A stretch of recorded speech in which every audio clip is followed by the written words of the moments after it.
Hello, and welcome to another Havoc Sons video. Today I'm going to be working on my Tandy 1000. This is the Tandy 1000 RSX. Excuse me if I just bumped you. It's kind of a tight squeeze over here. I have a number of computers here. So to begin with, I went to my stash of hard drives to see what I could use here in place of my old Caviar that just crapped out on me. Now I haven't done any tests on it, try to revive it, any of the secrets. I just went ahead and pulled it. But I do have in my arsenal a couple of different choices. I have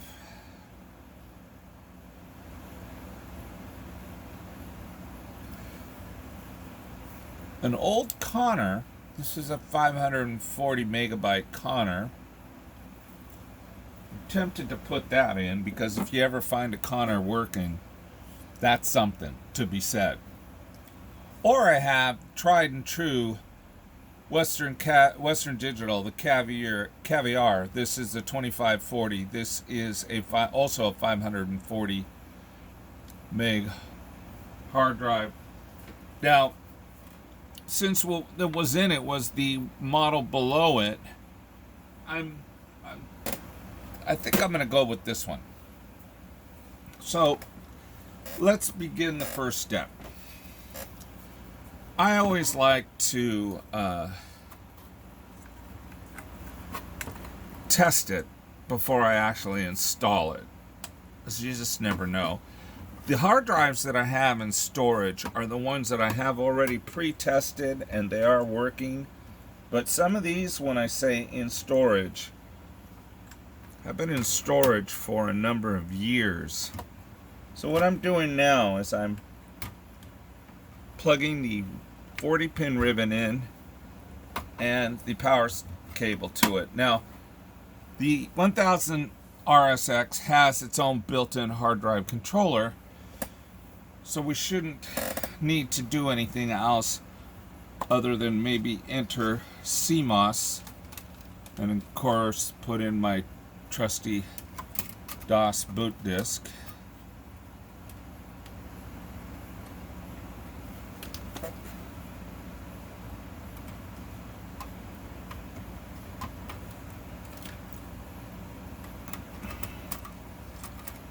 There we go. All right.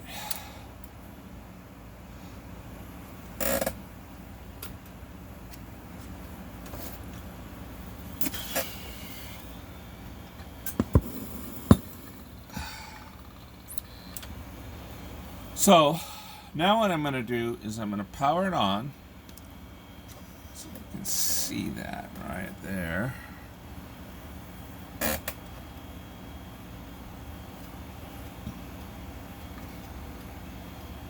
And of course it's going to the boot drive. I don't think I have to do anything to CMOS because it's already has this CMOS setup has a setup for automatically detecting drives, and I am under the limit of what DOS 6.2 can detect. Oh, look at that. So it's saying that it's already sensing DOS on here. So I'm going to go ahead and exit this.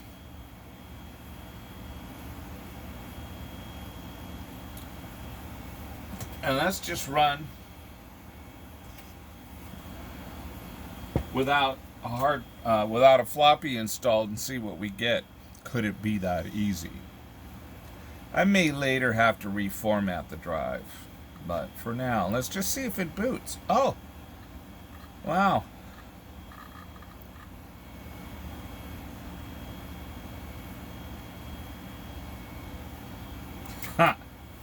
Okay, so apparently the last time I ran this,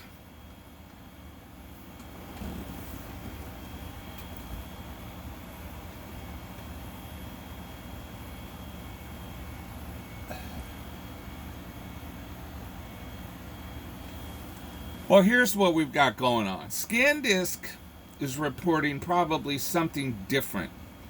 Whatever happens, I can fix this. I don't really even care if it goes over Windows 95. I have copies of everything. So I'm going to go ahead and let it restructure it.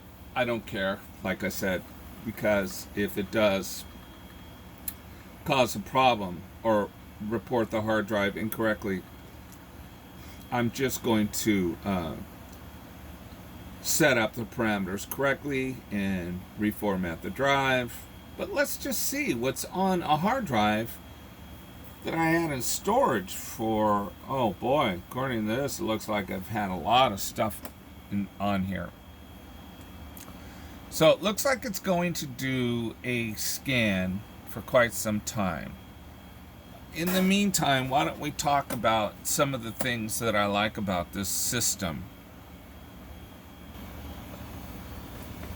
Now, the Tandy 1000 RSX release date was around late 1991. It is a 386 SX, and it runs at about 25 megahertz. This particular machine is installed with a 8387 math coprocessor.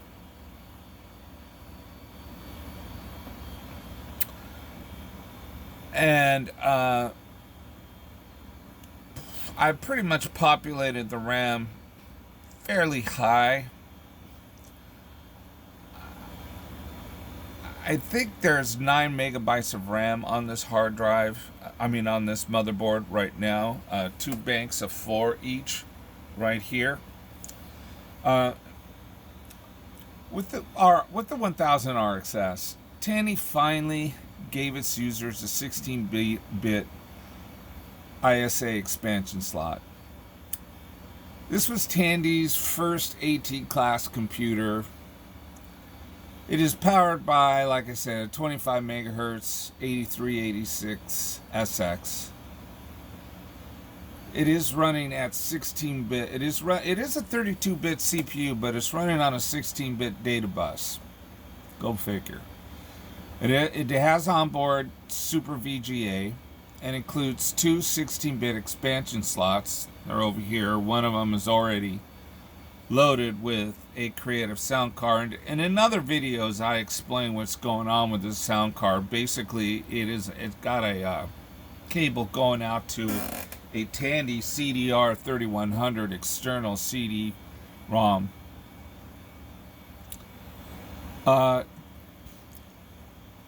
It's an AT-compatible IED interface, which is why you can just plug and play like I just did here.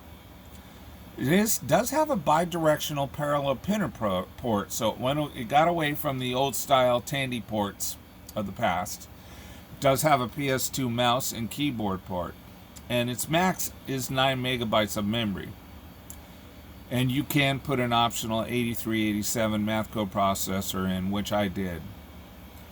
Produced towards the end of the 1000 series line, the 1000 RSX was a slimline model marketed as complete, self-contained, low-cost systems for the home or office. The 1000 RSX is the big brother of the RL series, and although it is very similar in appearance, the RSX is very different at a hardware level. One of these differences is the SVGA video. Most other Tandys prior in the 1000 lines did not contain built-in Super VGA graphics. The RSX still retained the 3-voice sound hardware and DAC through the I/O address for the 3-voice sound chip, though the I/O address for the 3-voice sound chip, I believe it was moved. rendering many games previously compatible with it unable to play music unless modified. The DAC could be used to eliminate the convox speech thing via MS-DOS device drivers for limited sound support in MS-DOS based software, or you could, like I did, add a Sound Blaster sound card. You could run Windows 3.0 sound device drivers were available that works in Windows 95 with a full 9 megs of RAM and get it to play most 95 games correctly. The VGA graphics could be software updated with Cirrus Logic BIOS via MS-DOS driver to allow Visa Super VGA to function in Windows 95, which I've done here. As the Windows 3 Tandy VGA drivers were insufficient for Windows 95, this Tandy 1000 RSX is fully populated with 9 megs of RAM. Again, it has my Mathco processor and my sound card, allowing this RSX to run pretty much any ATAP compatible CD-ROM, but it's currently running, like I said, the CDR3100. It also is running the MMS-10 speaker system. Tandy came too late to the party and refused to let go of what at one time was groundbreaking, the 3-voice DAC and all the extra peripherals. Soon after release of the RSX, it was the end of the road for Tandy computers. In 1993, Radio Shack sold its computer manufacturing business to AST Research. And in 1994, they agreed to carry AST computers in Radio Shack stores, pretty much bringing an end to the Tandy 1000 series.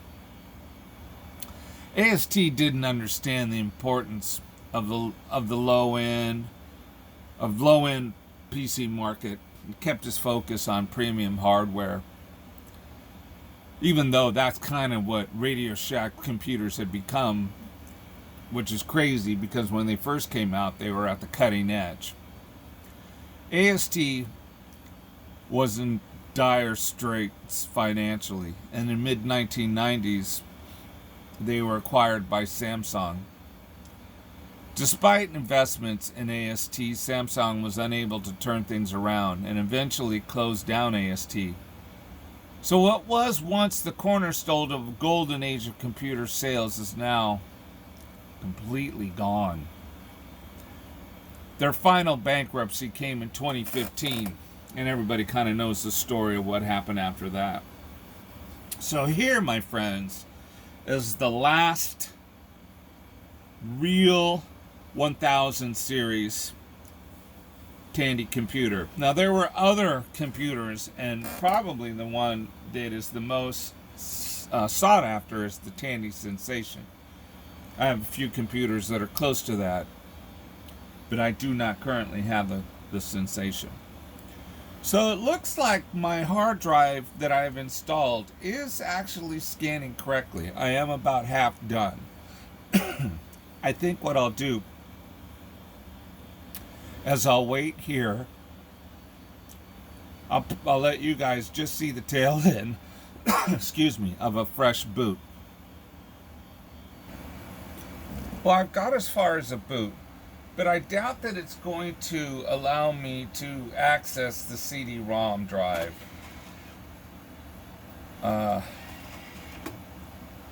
Because the drivers are not installed into it. So I think, unless I see a light, yeah, that's not going to happen.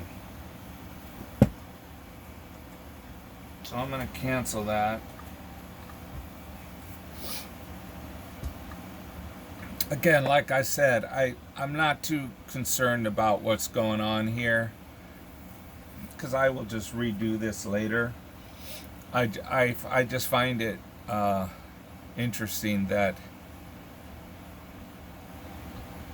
software that I installed probably when Windows 95 had just come out, and then I pulled the drive, of course, after drives began to get so much larger. I didn't need that smaller drive, and if it still checked out fine,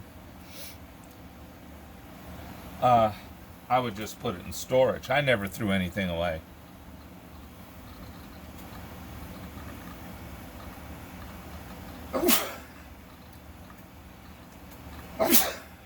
Oh, dude. I have my AC on full blast because we're in our normal pre-winter heat wave. So I'm going to let it continue checking stuff. I'll come back to it in a minute. Okay, so I'm doing another restart after Windows 95 did all the things that it needs to do. And I may not even keep Windows 95 on this machine because I want to keep the software that was original to it at the time of release. And I believe in 91 you were dealing with just I think the best Windows was Windows for Workgroups that I could probably wouldn't put on here. But let's just see if it even boots up.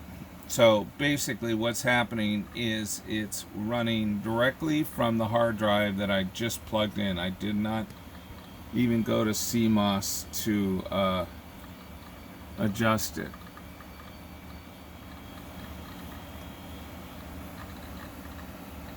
So that's where we're at right now.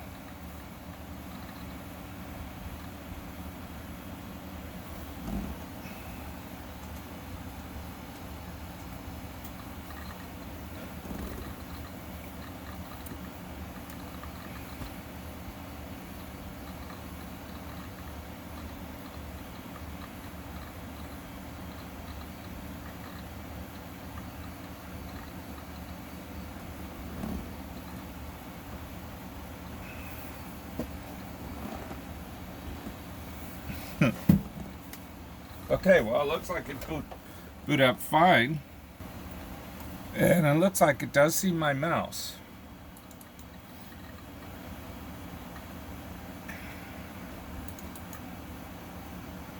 I originally had this on a network.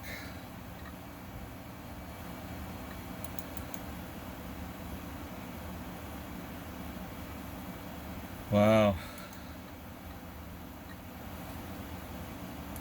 It's interesting that how well this runs Windows 95. Now, let's see if I can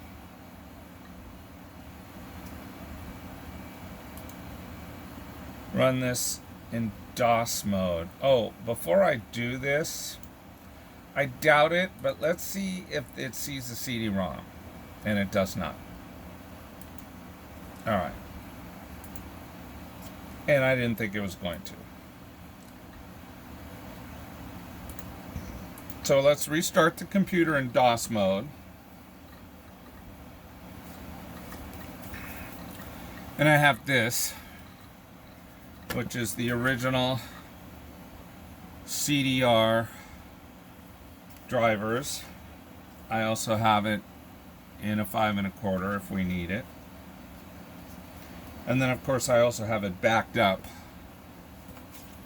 So let's see if I can install those drivers.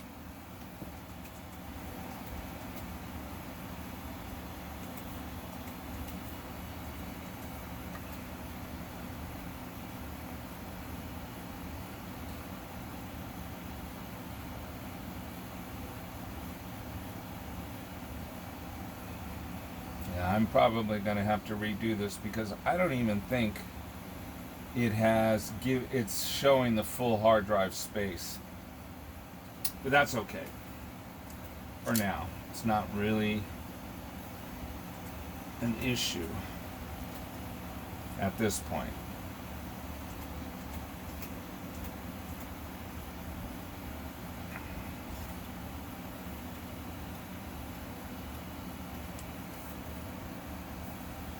So what's going to happen is it's basically going to add all of the drivers in the config sys and the auto execute bash files, so that when it boots up, it knows what it's doing.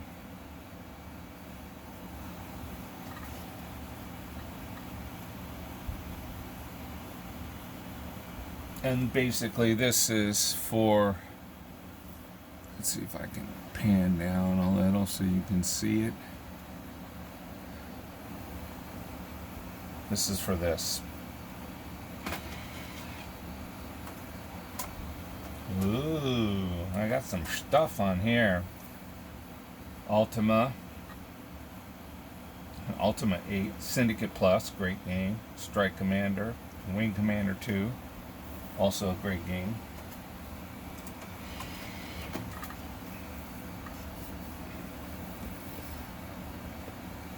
So it's going to install the drivers. And then the next thing that I want to do, which is going to be a little more difficult because it is quite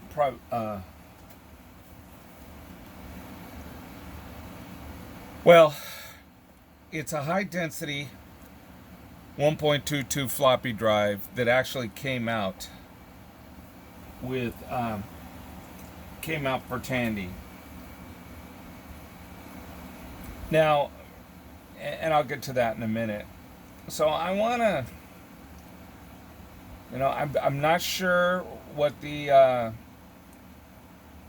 device setups are for this adapter, but I have 5 choices. So I'm gonna start with the first one. If that doesn't work, then we know we just have to change that.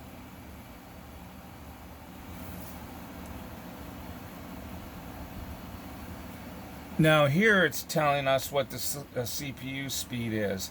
Now I would think that what this CD-ROM is used to seeing is much slower than what this system can put out.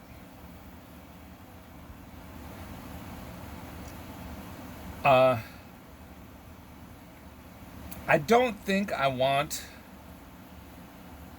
this to be set to slow, because I think what it's saying here, select the CPU speed, slow 1, medium 2, fast 3.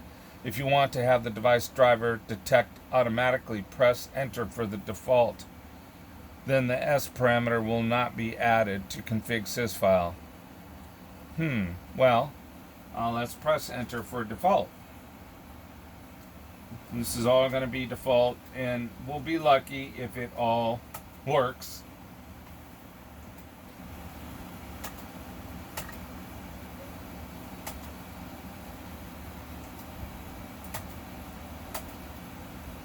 All right.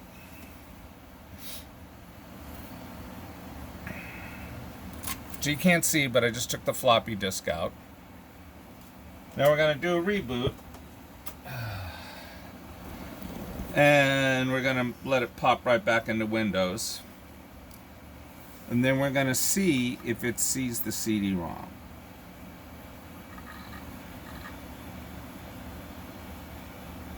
I love the sound of the caviars.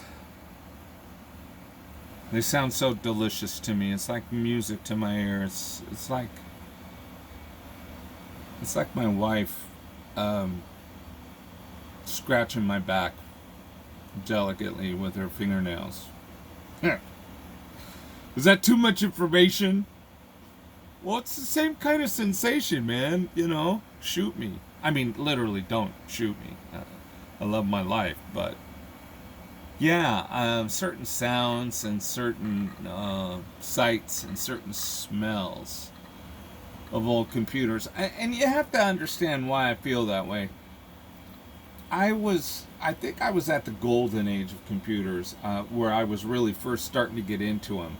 I'm a little older than most, and I was at the ground floor of when PCs started to become just that, personal computers for your home. Prior to that, mostly offices and rich people owned them.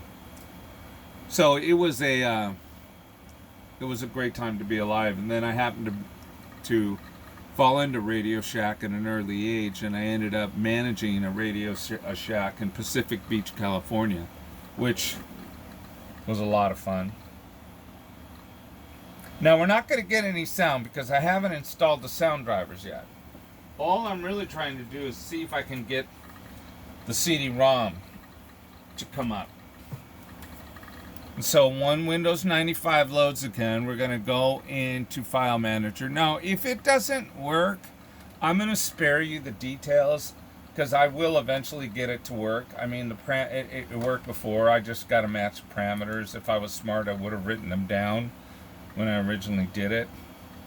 And yeah, no, see, as you can see, it's not working. It did not see it. Or, I wonder, sometimes, you remember this? Sometimes you had to shut down, restart an MS-DOS before it would load the drivers. If you reinstalled DOS drivers to Windows 95, it was probably no, in this case it didn't install them. So I'm going to spare you the details, the gory details of me fine-tuning the IO address and everything else that goes with it. But I will be able to configure all of this. The good news is the hard drive is in, and it's pretty interesting because the hard drive lays down flat and it's bolted from down on the bottom of the computer. I have done other videos of this all back together. I've actually done other videos of this machine running, so I don't need to get into the gory details of this. I just kind of wanted to get into the replacement of a hard drive and then the parameters. I will probably do another video of installing the drivers for my floppy drive, which you can't really see. Let's see if I can back everything up.